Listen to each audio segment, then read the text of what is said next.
People in central Nova Scotia woke up to warnings to stay locked inside as police hunted an armed suspect who the night before burned 3 properties. From coastal Portapic, the suspect, identified as 51-year-old Gabriel Wortman, dressed as an officer and was driving a car done up to resemble a Mountie cruiser. Roadblocks were set up along the province's busiest highway. Police caught up with his vehicle in the town of Shubenacadie. There was a collision. Eric Fisher saw what happened.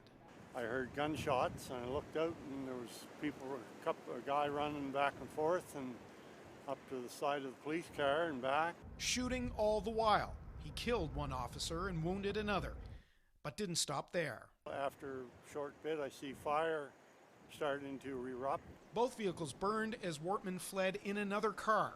The pursuit shifted as police raced towards Halifax, eventually surrounding him at a truck stop near the airport. Officers shot and killed Wortman. His body slumped next to gas pumps. It was all over by noon. Police revealed at least 17 people in all were killed, but concede it could be even more. We're not fully aware of what that total may be because as we're standing here, the investigation continues into areas that we've not yet explored across the province.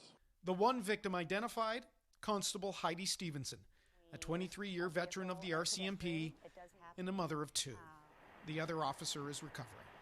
The road leading to the burned-out homes remains blocked. Gabriel Wortman owned 3 properties here. He worked in the Halifax area and was not previously known to police. Nova Scotia's premier addressed the killings. It is a heavy burden to bear on top of COVID-19. But now more than ever, we must stay strong together. In the community, one person posted paper broken hearts. Along the highway, a string of police cruisers, a salute to a fallen comrade. In this state of emergency, it's all they can do. There can be no parade, no memorial service. What will make this unimaginable loss even more difficult for those who knew the victims and family members especially is that, of course, in this age of pandemic, there can be no funerals, there are no public gatherings, there will be no burials to attend. The mourning has to be done in isolation, and that's going to make things extremely difficult, Omar. Todd, such a heartbreaking and devastating tragedy. You're trying to find out more about the victims, but I know you also have a personal connection to the suspect. What can you tell us? The focus today should be on the victims, and as we come to learn their stories, we will tell them. But yes, I did know the shooter. We grew up together in New Brunswick. We graduated high school the same year. He was a decent teenager. And next to his yearbook photo, it said, perhaps one day he'll go on to join the RCMP. Todd Battis on the devastating day in Nova Scotia.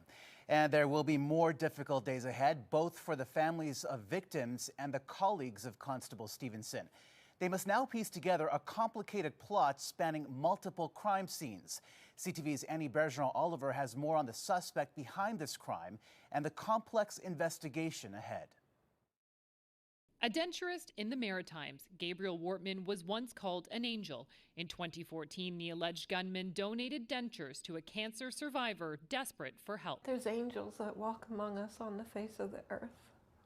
And to me, that's what those people are. 6 years later, that same man is at the heart of a major RCMP investigation into a killing spree with crime scenes spanning about 100 kilometers. All the crime scenes will be processed, and we will try to find some motivation behind this. The RCMP say this was not a random attack, but one that by Wortman's premeditated efforts to impersonate an RCMP officer appears well planned. That throws a whole different dynamic on his intent, because when people see the police vehicle, when they see a police uniform, they immediately have a sense of trust and safety.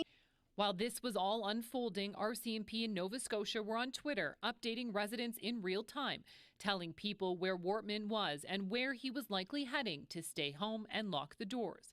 They also provided pictures of Wortman and the vehicle, warning people how to distinguish it from other RCMP vehicles on the road. Information, one expert says, likely saved lives. The RCMP was in a position to determine rather quickly the whereabouts of the suspect and was able to apprehend and terminate the threat Where Wortman got those items and why he did it will be a key focus for RCMP investigators, as they also mourn the loss of one of their own. This is huge for the RCMP, particularly in Eastern Canada, where they've already had such tragedy.